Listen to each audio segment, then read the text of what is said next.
Enjoy a seat at the table and good company, where great conversations and meaningful discussions happen. Welcome to And Good Company. I'm Sarah Fiedelholtz.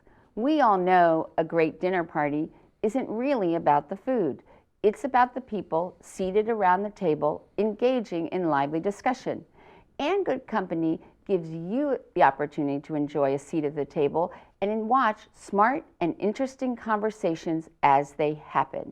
I am pleased to be in the company of Michael Brown, the Executive Director of the Indiana Jewish Historical Society. Welcome. Hi, thank you for having me. So let's start with understanding what exactly is the Indiana Jewish Historical Society and what its purpose is. So the Indiana Jewish Historical Society collects, archives, and interprets Indiana's Jewish past for future generations. We were established in 1972 here in Fort Wayne, Indiana. We're currently located in Indianapolis, and we have board members and members throughout the entire state. And let's talk about this idea of why history and the preservation of history is important. And you talked about it's for really providing for people who don't know or understand things, but also ensuring that marginalized groups are not forgotten. Can you explain to me what you mean by that and why that's important? I think that if you're a marginalized group and your history has a tendency to get lost. So there's this big thing that people say, this old cliche that winners write the history books. But I would actually edit that and say that those who have primary sources write our history books. And so if we don't save primary sources, we're losing our history and critical perspectives that might otherwise not be there. One of the problems is that people who write history books tend to have the ideas of the majority society. And so if you're a marginalized group, your opinions and your ideas won't reflect in the educational institutions that are out there who are learning about the past. And the idea of primary sources, just so people remember when they did their research papers, so a primary source are things that are directly from the person who experienced it or was there at the event. So it would be the actual people and then getting their recollections or their mementos or anything that they have that captures that time in history, correct? Correct. So a great example would be a newspaper clipping from that time period, a magazine from that time period. But wouldn't those in some ways be secondhand sources? Because it would be the people who were interviewed in those articles that would be the primary sources? It would only become a secondary source if it was written after the fact. Okay. If it was written during the event, while the events were happening, or covering a news story at that time, then it would still be a primary source. Okay. Or it could be letters, it could be correspondence, it could be a diary. There Photographs. are photographs that were taken. The booklets or pamphlets that were given out at various events, exactly, things like that. Advertisements, Right. Things of that nature. And those really form the basis of going back to cite different sources. So, a secondary source would be talking about the primary source and is considered a little bit less reliable by academics. Mm-hmm. And then you could also look at oral history. So this interview we're doing right now is kind of a primary source of today, but the history we're talking about, the past, is a secondary source. Right. So what we're doing right now is both a primary and a secondary source simultaneously in a way. So when people are going to write about Michael Brown and all that he's accomplished in his life, somebody might be looking up this interview in 30 years. So Right. Now, right. most people know about historical preservation in terms of architecture and why it's important to preserve buildings from the past and what their purposes were and to keep them within a community. Talk about the idea of, in this context of historical preservation, why it is so important to collect all of these materials. So there are different historians and different takes on history. There are certain historians that love the history of architecture. They love preserving architecture. They love preserving buildings and spaces, and that's really their way of interpreting and looking at history. And then there's other historians who love oral histories, and then people who love archives. But the overall idea of preserving these materials and the idea of maybe in the framework of legacy, is that partly why it's important? I think that you can really understand perhaps the intentions of a city's planner, or there are bits and pieces of the past that you can find in the building. Looking around here in Fort Wayne, what was the purpose of this building? Why was it built in the way that it was? Why was the city planned in the way it was? We talk a lot today about redlining in different cities and what areas had covenantal grants that kept African Americans and Jews out of certain neighborhoods. So we can look at insurance maps and gain a lot of historical knowledge from looking at those and looking at architecture in different ways and how communities were built. But the problem is that buildings have a certain shelf life, and we've lost a lot of buildings here in both Fort Wayne and Allen County and throughout the state. And so talk about the idea of what happens when these primary sources or materials aren't preserved and they're gone. What happens? What's the risk of that? What is lost. We lose that perspective, and we only have the predominant perspective. So we don't have the ability to critically analyze history, to critically analyze the facts that we had from the past, and look at it in an objective manner. If we're only preserving, this is one of the risks that you have if you're only preserving things from the top down and rather the bottom up. So that's why it's really important to have histories of people who worked in labor or people who worked in different industries that are less represented, peddlers, shop owners, because a lot of the histories that we have are people who sort of had the privilege and like the captains ability of industry to write their histories or get a professional historian to actually take their ear because they were someone who sounded like they really mattered. But in reality, historians, it's not just the quote unquote winners of society, it's the society as a whole. It's the person that worked on the trolley car, it's the guy who was the cattle farmer, it's everybody who really matters and plays into part of the narrative of what we're trying to record. And so obviously the Indiana Jewish Historical Society focuses on capturing the Jewish history of the Jewish people in Indiana from the beginning of the state, I guess, to today. So, and you've talked about that it's important because people need to realize that the Indiana Jewish community, despite being small, even on a state level, let alone here in Fort Wayne, that they may be small, but they've made large contributions in all parts of Indiana. So can you tell me some of those examples of some of the different people in the Jewish community throughout the state and how they've made a difference in Indiana? Sure. So I think the person who probably made the biggest difference, in my humble opinion, would probably be Friedrich Niefler, who was a general in the Union Army. He was a brevet general, one of the highest-ranking Jewish officers in the Union Army. This is during the Civil War. During the American Civil War, and he fought alongside Lew Wallace, who was a good friend of his, and Lew Wallace actually encouraged him to join. He was actually in the Hungarian Revolution of 1848 when he was around 15 years old. And in Hungary, there was a lot of political instability, and many Jews wanted to side with the Hungarian side to break away from the Austrian Empire. And because of that, many of the Jews who were involved in that revolution, they decided to leave Europe Russia came to Austria's aid, they lost, and so many Jews ended up coming with non-Jews who were involved in the revolution to America, and they used their military skills and their military prowess that they learned in the war.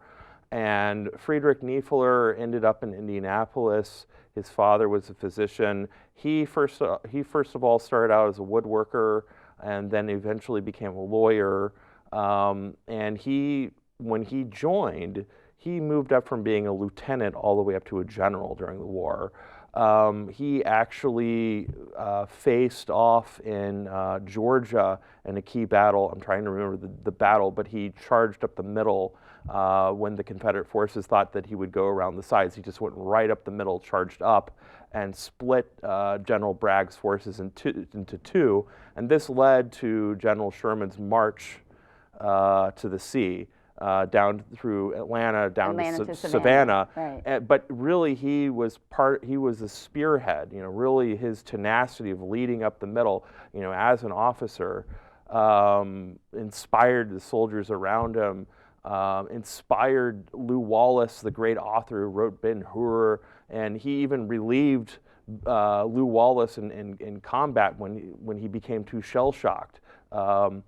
Governor Morton told Friedrich Niefler to take over for Lew Wallace, who was probably one of the most famous generals from Indiana.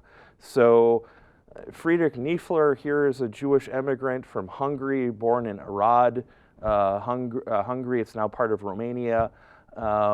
His family helped to found the Indianapolis Hebrew congregation, the oldest synagogue in Indianapolis.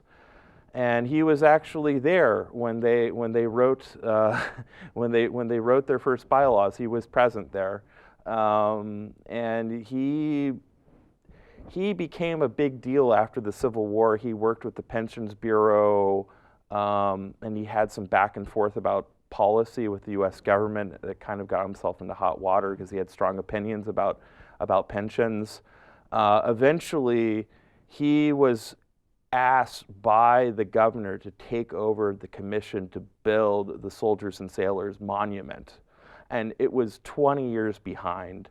And they had all these engineers and designers who had come from Germany, from Leipzig, and he spoke German, and he was wonderful at logistics. He was amazing at getting things that needed to be where they needed to be. He was an organizer, and he got these designers together. He got everyone where they needed to be, and he had diabetes. He was in terrible shape. This is towards the end of his life, and they laid the cornerstone there. And one of the things that he noticed is that all of the soldiers there on the monument had very German-looking beards, and he told all the designers in German, they look too German. You have to get rid of the beard. So if you look at the Soldiers and Sailors Monument and you see where they have nicks where the beards they got a were. little shave. Exactly. Otherwise they would look like Prussian soldiers in his opinion. So they laid the cornerstone of the Soldiers and Sailors Monument, and then he died in 1901, and it was completed in 1902. But if it wasn't for his efforts, the Soldiers and Sailors Monument, in my opinion, would not look like it is today, and probably would have been years and years behind. If not, maybe they would not even completed it, because it was very ambitious at the time. And it's really the identity that we have as Hoosiers. What's the first thing you think of when you think of Indiana? Most Hoosiers think of what? Basketball, Rudy, Bobby Knight, but mostly they think of the Soldiers and Sailors Monument in Indianapolis. And Niefler had such a huge part in that, such a huge role, and he was so respected. There's stories that one story where he was leading a parade of Civil War veterans, and he fell off of his saddle. He fell off the horse, and he was in old age, and he just got back up on the horse and kept on riding. That's the kind of person he was. Just stubborn, tenacity, never quit, and had a spirit like none other. And so many people, if there's one prominent Indiana Jewish Hoosier that people should know, they should know General Friedrich Niefler, or Fred Niefler as he was also known. But let's expand it out a little bit Sure, and say sure. beyond just one. Sure. What's some other significant, and there is some significance also with Fort Wayne in terms of the history of Indiana's Jewish community and its development. So let's talk about some other Indiana Jewish Hoosiers that we should Sure. know, and then also let's talk about the connection with Fort Wayne. So, we were founded here in Fort Wayne, the Indiana Jewish Historical Society, and Fort Wayne itself, if you look at where it is on a map between the three rivers, it was a key trading destination. And there was a gentleman by the name of John Jacob Hayes, and he probably was one of the first 4 Jews in Indiana. He came from a Sephardic background. His family were some of the first Jews to arrive in North America to New York, and they formed Shereth Israel. One of his relatives was a loyalist to the British, and because of that, his family's name was stained. And so he felt that he had to change his fortune by becoming an Indian agent out in the West. And so he came out to Illinois, and he was the registered Indian agent, and he eventually came to Fort Wayne, which was a strategic post working with Native Americans. And my predecessor, Joe Levine, wrote a book on Hayes. And what's fascinating about Hayes is that because there were so few Jews in the state, obviously he couldn't marry someone who was Jewish.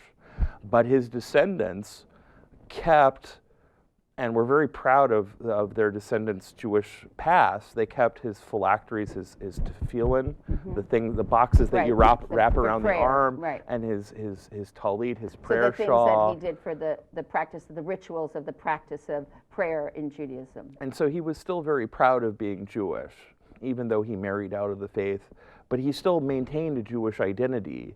And this is something that's very different than in Europe, because if someone was to marry out of the faith, they would have to get married by a minister, and obviously they would have to convert to Christianity.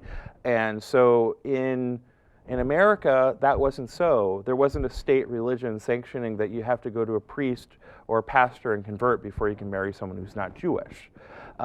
Typically, that person would convert. They would join another religion. But in America, it was possible that someone could still be Jewish and yet marry someone who's not Jewish, and still maintain, be Jewish, which is just something that didn't exist really in Europe at all. And then talk about the importance of the current day congregation, Achduf Shalom, in the history of Indiana's Jews. So Achduf Shalom has a very, very storied history. It goes back to 1848, and it was actually established as an Orthodox synagogue. And what I mean by Orthodox, by a group of German-speaking Jews. One of them was from the Nerdlinger family, and they still had kosher slaughter there. They had a ritual circumciser there called a moil in Hebrew. And they had teachers who would come that knew Hebrew and German. And we know all this from different advertisements from 2 different competing newspapers, one called The Occident and one called The American Israelite. And The American Israelite was written by a rabbi, a self-designated rabbi. He never had formal religious training, named Isaac Mayer Wise. And the other one was written by a man whose last name was Leeser. And Leeser was from the Orthodox opinion, and he wrote The Occident, which was in Philadelphia. And Wise wrote from his own Reform perspective in Cincinnati. And so these became the 2 competing views. This was a tug of war between the hearts of these small communities. In terms of the establishment of Judaism in America. Right. Okay. Right. Yeah. So this was a battle for a very small Jewish community. Very tiny. We're talking about a few thousand people here, but they both had very different visions of what American Judaism should be. So Leeser wrote an entire translation of the Bible, of the Hebrew Bible, Of the Torah. into English. so that people could understand, but he still wanted them to be observant Jews in the Right. Orthodox as style. as it was practiced in Germany. Right. So they wanted them to bring everything from the rituals and the traditions and the practice and the melodies. All was going to be from Germany. They just wanted to bring that to the United States. Right. All these movements, I want to emphasize, you're correct, all come from German-speaking backgrounds. Right. So even the Reform movement was Right. formed in Hamburg in 1818. Right. But Wise wanted to even further Americanize the Reform movement to fit American values, to help people fit into American society, even more than the Hamburg Temple did, which was considered very radical at the time. Right. So Rabbi Wise had a vision of really sort of making American Reform Judaism more part of that. It would fit into their new lives. Right. Right. That's And in so- his viewpoint. Right. So talk about how when he tried to create a rabbinical school, how he looked at what some of the Christian faiths, how they sort of created their ministries or schools for the priests, and then also talk about the significance of Indiana in terms of the establishment of the American Reform Jewish movement. So both Wise and Leeser obviously were worried about Jews who are going out to the West, we think about these little towns and cities, and how are they going to maintain their Judaism? Right, And both because of this is them, all, because you have to think about the immigration. If everybody came sorted through New York or through the East Coast, and then as they, it's expansion, manifest destiny, going westward, these were unknown territories and people were setting them up, and so they weren't necessarily taking that structure with them as we migrated. it was a combination of train lines and rivers. First it was rivers. Right. First it was peddlers who were coming into territories, and then when rail lines came in, and Isaac Mayer Wise was a master of writing the rails to different communities, Right. and he would write about different communities he thought that had potential. And so back to Fort Wayne. But go back to the fact that when he tried, how he looked at what the Christian faiths did to train their leaders. In his newspapers and his writings, he got into a lot of debates over theology, and he tried to engage with different Christian groups. He was in Cincinnati, which was the first large Jewish community in the West, which is right next to Indiana. It had one of the largest Jewish communities in America at the time, but he was directly engaged with many Protestant and Catholic German speakers, because he came from a German-speaking background himself in what's now the Czech Republic, and he saw that if you're not having these debates, these theological debates, then he was afraid that people would just convert to Christianity, that there wasn't this special alternative to being Jewish, Right. an alternative to Leeser's Judaism, because it's harder to get access to kosher meat. But- It's harder to find a ritual circumciser, Right. things of that nature. But he also, you told me that he also looked at it that when he was trying to create the Hebrew Union College, which was going to be a rabbinical school to train American rabbis, which was very important because they would have been grown up in America and sort of Professionalize. He wanted to professionalize them and Right. give them credentials and give them, because like you were saying, pastor has ordination, Right. so they have professional stature, And then- in marriage and all these other things, and so. Fort Wayne is a city of churches. It takes religion very seriously. And so you have a Jewish community that's looking at this tension between the orthodoxy that they had and this new reform movement. And I want to say that Isaac Mayer Wise had a very bold vision. Right. But the point is that two things. One is that he also looked at how the churches came together, like all the Lutheran churches and all the Episcopalian churches, and then Like a synod that right, like and Lutherans that's what helped had. to support Correct. the schools to teach their spiritual leaders. So he emulated that when he looked to create Hebrew Union College, that he would have various congregations become members of this union to help support when his rabbinical graduates, right? But even so, that he took in that model. But there was also the importance that without this one gentleman in Indiana, the whole Hebrew Union College and this rabbinical school would have never been established. So there was a Mr. Adler from Lawrenceburg, Indiana, who was a good friend of Isaac Mayer Wise, who gave him $10,000. Which at that time would be what, the equivalent of a couple I'd million, have to, right? I'd have to see how much that would be. But a lot of people didn't believe in having a Hebrew Union College, or formally, they didn't see the reason why you'd have to ordain a rabbi. Right. Most of the people that were Jewish leaders were sort of people that just had a lot of anecdotal Jewish knowledge. They could lead prayers in Hebrew. They were called ministers often, Right. even though they weren't the equivalent of a Christian minister. They were really a lay leader that had a lot of Jewish education. And at that time, also, a lot of the spiritual readings were done in German. Correct. So they weren't done in English. I mean, a little bit in that span of time between the Reform movement that didn't quite get to Wise. I mean, what Wise wanted to do was that he wanted to standardize something called Minhag America, his own prayer book that Right. had lots of English, that had lots of readings in English, shorter Hebrew, a shorter service, more decorum. Well, he also wanted, I mean, he also took some of the things that he liked from church services, like choirs and having an organ and music and, melodies. I mean, the Hamburg Temple in Germany already had choirs and an organ and was sort of similar to a Lutheran But service. bringing that to the United States, and when you only had the Orthodox, I mean, that was really radical at the Yeah, time. I mean, it was considered pretty radical. And so this relationship with Indiana and Hebrew Union College, which is in Cincinnati, continued. So talk about where, again, Congregation Achdei V'Shalom played a role in that history and the formation.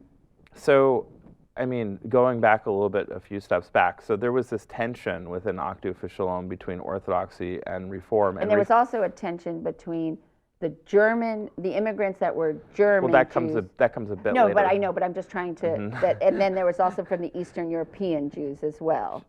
So there was lots of tension. This happens chronologically a bit before that. In about 10 years, you could start talking about that. But right at this point, we're really only talking mostly about German-speaking Jews. Okay. A few years later, you're right, this becomes the elephant in the room.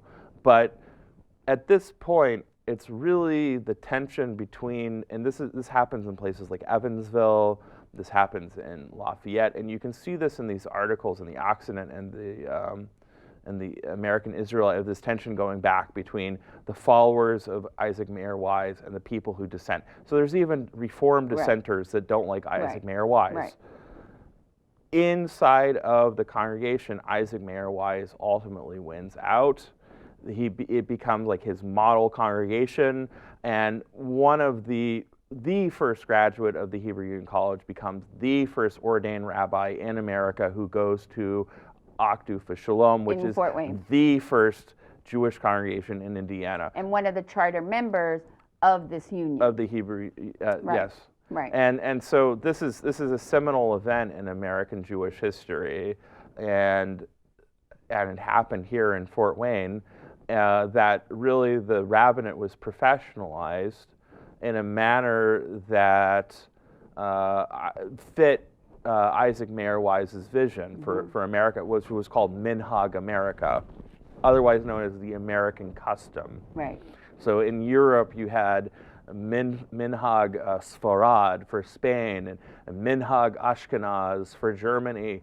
And so this was Minhag, the traditions of America for Jews that he wanted to create, and customs that he wanted to build, because he saw that America is different from the rest of the Jewish world. It has a different place in history. Well, and also because, partly also, there was some things like you talked about, being able to marry someone out of a faith, because America was also new, so some people were like, well, let's try something different, we're new.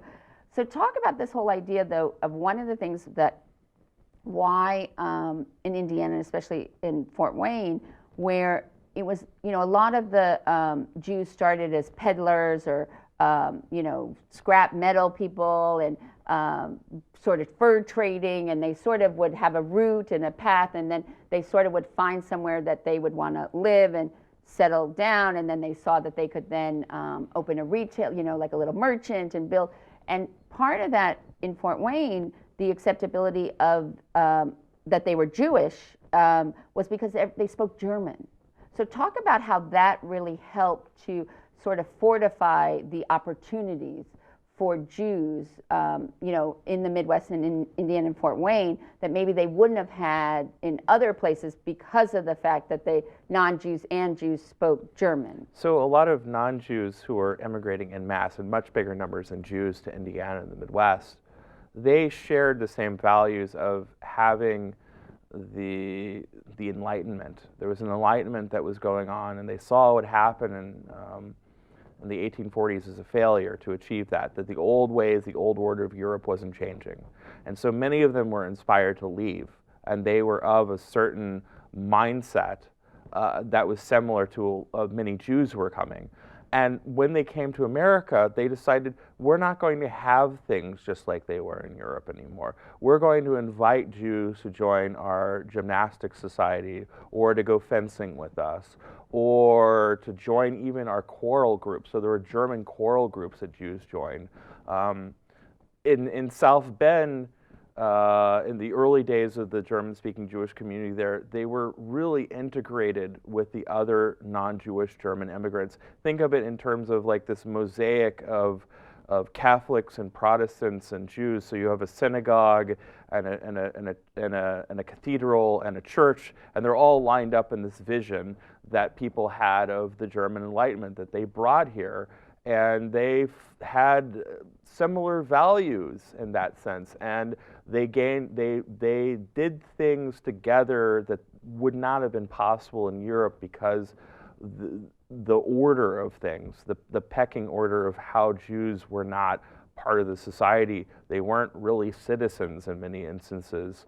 And so when Jews came to America, they saw an opportunity to knock on doors, and they would stay with non-Jewish families, and they would try foods they had never tried before, and they became the ambassadors of Jews to families that had never met a Jew before. Right. This is a totally alien experience to them. Even if they're immigrants from Europe, they had probably preconceived notions of what a Jew is, and then actually meeting someone who's Jewish changed their lives. So, and that also parlayed partly with the reform was the fact that they still were identifying and recognized themselves as Jewish, but maybe they weren't doing the practices of like keeping kosher or things like that, so that they could eat in the homes of people that they were invited to, or trying foods that they didn't. So they sort of also were able to separate some of the rituals of the practice of Judaism from what it meant to be Jewish, and they could still continue to be Jewish, which was also some of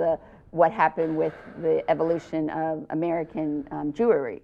So what they would say, what Isaac Mayer Wise would say is they're practicing the prophetic ideas of Judaism instead of Jewish law, and he, at certain points there were different tensions on what that would look like, and during the abolition period, Isaac Mayer Wise perhaps he didn't take a strong stance on the issue. He was so big on his vision, he really didn't get involved in the local political scene. And there were rabbis within the reform movement that wanted abolition. Right, so talk about, there was one very significant rabbi in Indiana, Rabbi Bernhard Felsenthal. Talk about him and his role with abolitionists. So he came originally from Germany, and he came, what would become Germany, and he came and he settled down in Lawrenceburg, Indiana. He was a teacher there. He had some yeshiva training, but he was not formally ordained as a rabbi. He had a brilliant mind. He became the, you could call him a rabbi of of Madison, Indiana, the Jewish leader. And Madison, Indiana had a really interesting dynamic. So you had some people that liked the Reform movement, some people who were Orthodox, some people who came from different dialects of German. And some people that were German and the Eastern European, but that was happening everywhere, wasn't it? Or not to the extent. Most of these communities, some of them were big enough that they even had separate communities between the two at this point. But Madison was too small to do that. And Madison is really close to the Kentucky border. And there were a lot of people who were pro-slavery on the other side. And so being an abolitionist at that time in the 1850s was very controversial. There were a few people who invited him to become a rabbi in Alabama, and he said, absolutely not, I'm not doing that, I'm an abolitionist. I'm not moving to Alabama. And he didn't really fit the culture, according to his daughter, and he eventually became a banker in Chicago for a while, and then started the largest Reform congregation, the first Reform congregation called Sinai Temple on the south side of Chicago. And many of his congregants came from LaPorte, Indiana. And it's interesting that he made some ventures back in Indiana. He actually dedicated the first synagogue in Ligonier, Indiana, before the temple that still stands there today was dedicated by Isaac Mayer Wise. And they were rivals on politics and what the Reform movement should look like and what should be reformed. He lived long, Bernard Felsenthal lived long enough to see even the beginning of political Zionism. So he really, he's everything from the Enlightenment in Germany all the way, through the Civil War and abolition to really the beginnings of the south side of Chicago to the beginnings of political Zionism. So this is a huge, he also helped start the Jewish Publication Society and the Jewish Historical Society that exists today. And so we really owe a debt of gratitude, even though he wasn't in Indiana for that long. He was in Indiana maybe 3 to 5 years maximum. Right. But also looking at the role that a Jewish rabbi took a stance with as an abolitionist, there's also a historical relationship with Jews, American Jews in general, with the civil rights that some people don't realize that that Jews really were instrumental. So just from the perspective, not necessarily of Indiana, but just touch on that a second, because I don't think people really see that connection. So if you went through the JCRC archives, Which is? In the JCRC, what they do... What does the JCRC stand for? They are sort of... What is the acronym? Do you know? I'll explain what they do. Okay. I think it's more important what they do. Okay. What they do is they work with the non-Jewish community, and they work as an advocate for the Jewish community with the State House on a city, and also with the city of Indianapolis. And they used to have two institutions. They used to have one that was a statewide organization and one that was just for Indianapolis. Now the city organization works for the entire state. And now what they did in the 1960s was that they felt that as a Jewish Rights Commission, they worked with African Americans to break down different barriers, because back then there were still covenanted areas that Jews and blacks could not live in. There were certain country clubs that restricted at higher education. There were certain areas that Jews and blacks couldn't live. Jews couldn't necessarily get mortgages for homes in certain. I mean, there was some they both faced institutional and systemic. So there was that natural, but there was also about voting rights. So. So they took it upon themselves to work with several local rabbis, Rabbi Maurice Davis from Indianapolis at IHC, and several other rabbis in Indiana and Gary, Indiana. There was a Rabbi Miller who was also instrumental in working with Martin Luther King. And the JCRC sent members down, like their executive director went to the South to ensure that African Americans That was part of the Freedom Riders, part right? of the Freedom Riders, yes, to ensure that they would be able to vote, and because democracy was such an important value for the Jewish community, and that if not everyone in American society could participate equally in voting, then we're conflicting with both American values and with Jewish values, and so they took this is when local law enforcement was attacking people, and Right. and freedom riders were murdered, and this is a very far this is Indianapolis and people going into the Deep South. Right. So if you go through our archives, and their organizations evolved. What they deal with and the different issues that they Sure. deal with are very different Sure. throughout the Sure, decades. yeah. And see an evolution of that. Right. But during that period, their executive director, and the name That's okay. is going over my mind right now, really believed that ensuring the right to vote was a Jewish priority Right. at the And time. talk about also the involvement of some rabbis going back a little bit with the KKK in Indiana.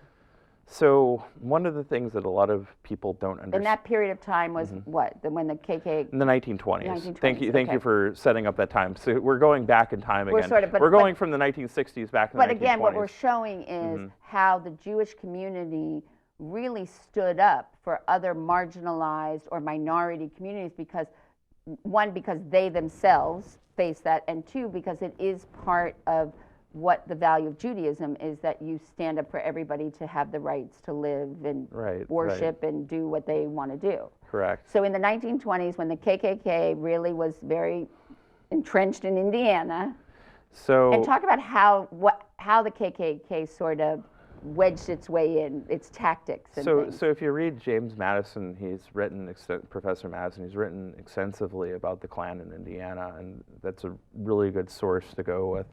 And I'll just kind of reiterate You'll some of give the us things that he said. abridged version. But if you go through the archives, it really stands to be true that the Klan, the way that they utilize political power and the way that they threaten people, not necessarily through physical violence, but through boycotts. And coerce them to And to pressure. coerce them, cross burnings, marching through the middle of the city. And you have these small towns where you have Jewish merchants and their only source of income is selling shoes or selling clothes. And imagine if someone threatens you to boycott you if you speak out against them. Well, your whole livelihood is gone. And so a lot of Jewish communities couldn't, business people couldn't rise up against the Klan because their businesses would be finished. And the Klan would relish the opportunity to drive Jews out of the state.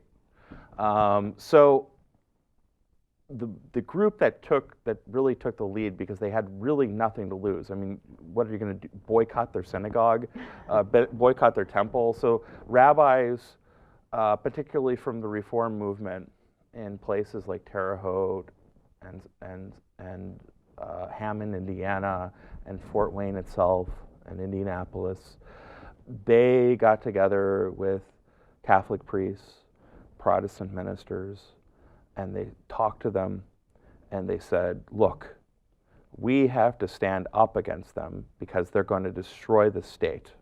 They control the state house, they control the governor, and they want to drive all the Catholics and all the Jews and all the African Americans out of the state.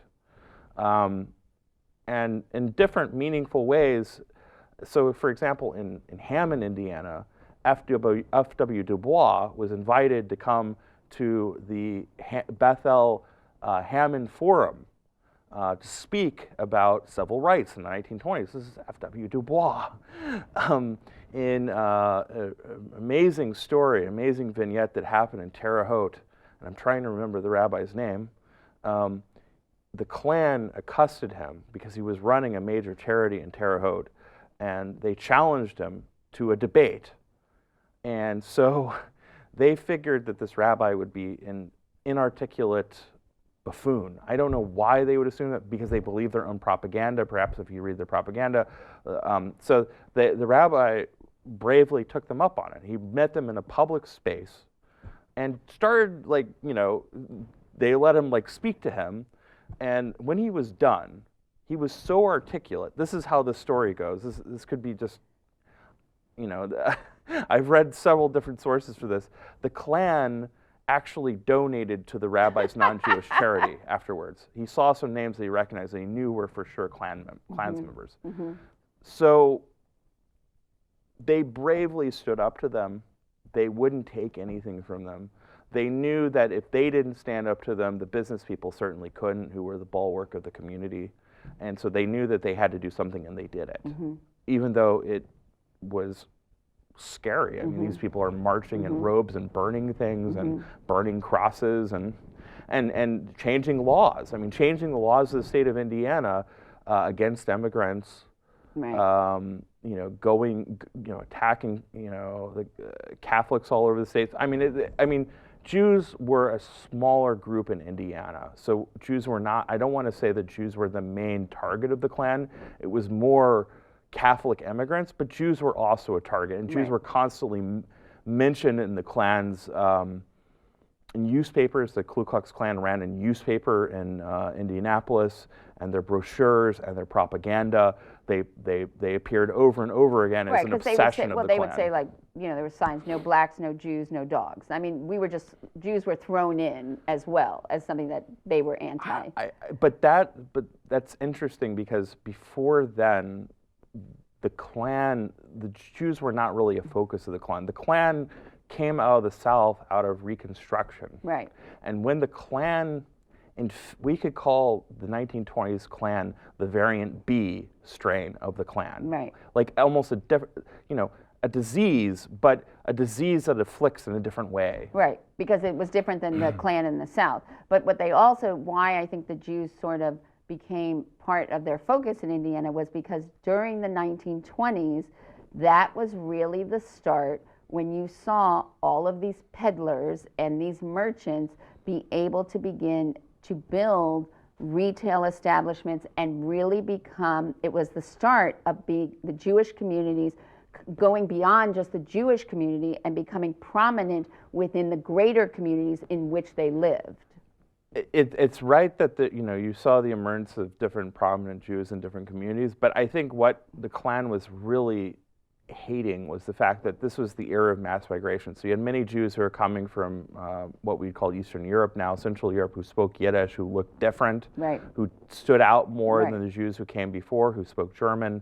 And this created a problem for people, It was also the time when the United States government, that was when they implemented quotas and limitations of immigration, was in the 1920s. It was 1923, because they started to see the numbers of Eastern European Jews that were coming to this country. If you could believe it, that so the German-speaking Jewish establishment of the time, their solution is actually really creative. It's actually the opposite of what you would assume. So you would assume that they would want to keep Jews out of going into areas, Yiddish-speaking Jews from going to the middle of nowhere, so to speak, out to the field.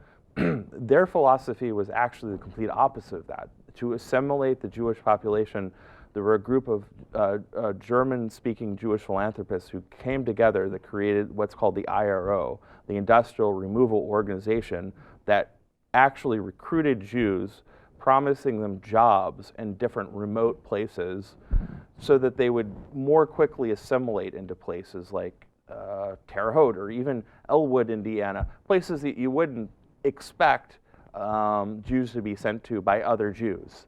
And so they were ending up in these small little places. But I've always wondered, I've listened to oral histories and things like that, how scary it must have been for them with this growing nativist movement that was just really new to America. I want to say that for most of Indiana's history, Indiana has been very good to its Jewish community overall.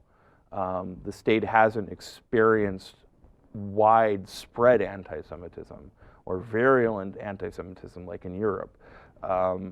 Many Jews are very grateful for coming here and living in Indiana, but there were different periods that the climate was negative and toxic for different immigrant groups in general, including Jews. And I mean, I think that certain Americanized Jews who had risen to prominence had a position within the society that allowed them to pivot more than a new immigrant who barely spoke English who just came to Indiana. So there was a delicate balance, and they felt that they had an obligation to help their brothers and sisters out who had a different dialect. Right, and that's continued. I mean, you sort of said that Fort Wayne in many ways can be looked at as a microcosm of what's happening and what has happened within the American Jewish community at large. And so even in Fort Wayne, I mean, they helped with the resettlement of lots of people after World War II. And then when there was the refuseniks, the former Soviet Union Jews, they brought 100 individuals here to help them resettle. I mean, they've always sort of continued that work of, Jews of helping others resettle and helping them sort of create a life. But we've also seen sort of what's happening now with American Jewry is just paralleling it even to Fort Wayne. I mean, at its height, the Fort Wayne Jewish community was only 1,200 people, and now it's probably not even 400 people. So we're sort of seeing that wane, but it's really what I think is so incredible is what, Pew did this research study, and they asked the average people, what percentage of the American population do you think is Jewish? And the answers were between 20 to 30%. We are not even now, we're like 1.9% of the American population. But what you can see, not only in the microcosm of Fort Wayne, but in Indiana, is the incredible impact that this very small group of people have had, not only in, like you said, the Civil War and in politics, but also in the development of arts and cultural organizations and social justice organizations. And so there really is, although we continue to wane in numbers, there really still is, just like at the start in Indiana, which is a small group of people who really have had a big impact. Would you agree that that's true? Yeah, I think that there definitely have been philanthropists in Indiana's history who have been Jewish, who have done tremendous work for the state of Indiana. And continue to this day. And for Fort Wayne, yeah, and continue to this day.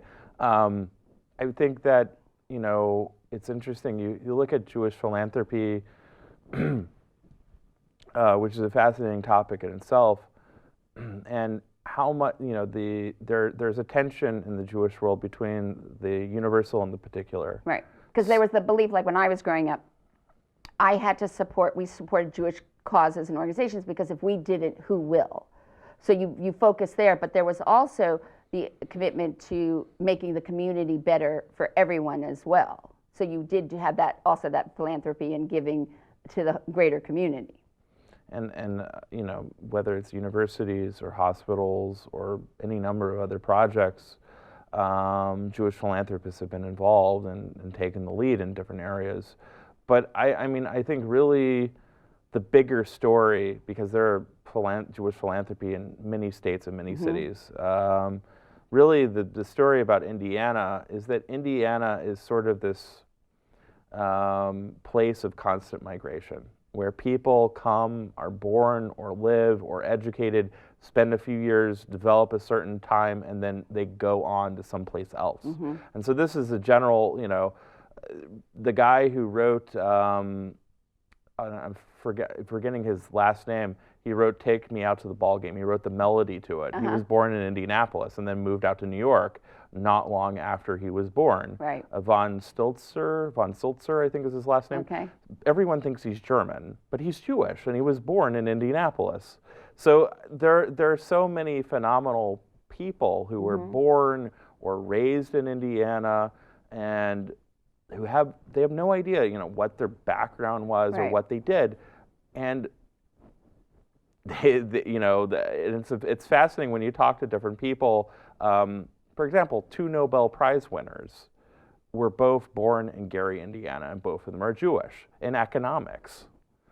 Right, and that's partly your work with the Indiana Jewish Historical Society, and you have the the Hoosier Jewish Legends, where you recognize these individuals. And as you are going to enter your 50th year, you're going to continue that work, and really the importance of not only for the Jewish community to preserve and educate, but also for the Indiana community as well, to understand again that a very small group of people have a big impact. And I think it sort of parallels that fact that as one individual, you can, you may be small, but you can make a big difference. Yeah. I think the best example of this is if you go to Lafayette, Indiana, and you go to the old town, the old area from the 1850s, 1840s, and you can just go down the list of businesses and houses from the antebellum period, and the temple that was built in the